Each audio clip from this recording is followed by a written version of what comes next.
روزہ فرض کیوں کیا گیا؟ سویر سے لے کر شام تک سب کچھ ہونے کے باوصف بھوک اور پیاس میں وقت گزارنا اور میسر ہونے کے باوجود ایک گھونٹ بھی حلق سے نیچے نہ اترنے دینا، آخر اس میں کیا حکمت تھی؟ تو یہ بات اچھی طرح سے ہمیں سمجھ لینی چاہیے کہ یہ صرف کھانے پینے کو ترک کر دینا ہی نہیں ہے، بلکہ ان مقاصد جلیلہ کے حصول کے لیے روزہ رکھا جاتا ہے جو مومن کی زندگی کا مقصود ہے۔ اور اگر کوئی شخص کھانا پینا تو ترک کر دیتا ہے لیکن ان امور سے نہیں رکتا جن امور سے روکنا ان روزوں کا مقصود تھا، تو اس کا روزہ روزہ نہیں کہلاتا۔ میرے اور آپ کے آقا و مولا حضور نبی رحمت صلی اللہ علیہ وآلہ وسلم نے ارشاد فرمایا، من لم یدع قول الزور والعمل به فلیس للہ حاجۃ فی ان یدع طعامہ و شرابہ۔ جس نے جھوٹ اور اس پر عمل کرنا نہ چھوڑا، جھوٹے کام ترک نہیں کیے، اس کا بھوکا اور پیاسا رہنا اللہ کو منظور نہیں۔ اللہ کو کوئی ضرورت نہیں کہ وہ بھوک اور پیاس کاٹے۔ روزے میں تو ان امور سے بھی روک دیا گیا جو امور عام زندگی میں جائز تھے، جو مشروع تھے، مباح تھے، لیکن روزے میں ان جائز مباح امور سے بھی منع کر دیا گیا۔ طیب اور طاہر کھانے، خوبصورت مشروب، ان سے روک دیا گیا۔ آپ آب زمزم بھی نہیں پی سکتے جبکہ وہ متبرک پانی ہے۔ شہر مدینہ میں بیٹھ کر شہر مدینہ کی پکی ہوئی کھجوریں بھی آپ نہیں لے سکتے، اس لیے کہ آپ روزے سے ہیں۔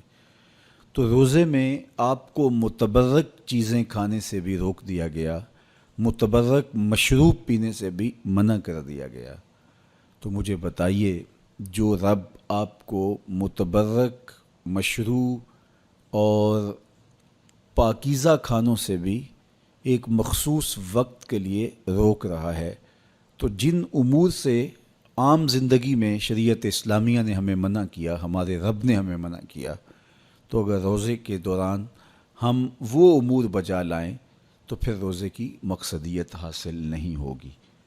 تو اسی لیے فرمایا، جس نے جھوٹ اور جھوٹے کام نہیں چھوڑے، اس کے بھوکا اور پیاسا رہنے کی اللہ کو کوئی ضرورت نہیں ہے۔ تو وہ یہ چاہتا ہے کہ میرے بندے ان امور سے بھی جب رک جائیں گے جن امور سے عام زندگی میں نہیں روکا گیا، تو وہ لازمی طور پہ ان امور سے رکنے کی کوشش کریں گے جن امور سے اسے منع کیا گیا ہے۔ تو جب یہ چیز انسان کا فہم، انسان کی عقل اور انسان کی خرد طے کرتی ہے، تو پھر لامحالہ طور پہ رکنے کی عادت اس کے اندر تقوی کی نشأت کا ذریعہ بنتی ہے۔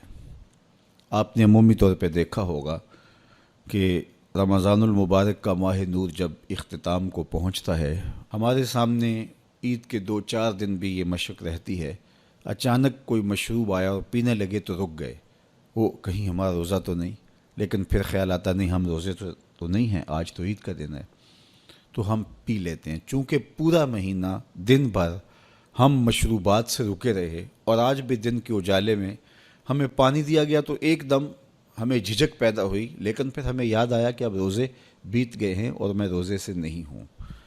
تو جو چیز جائز اور مشروع تھی، ایک وقت کے لیے اس چیز سے بھی ہم رکے تو ہماری طبیعت کے اندر یہ ملکہ پیدا ہو گیا کہ ہم اس سے رکنے کا مزاج پیدا کر لیتے ہیں۔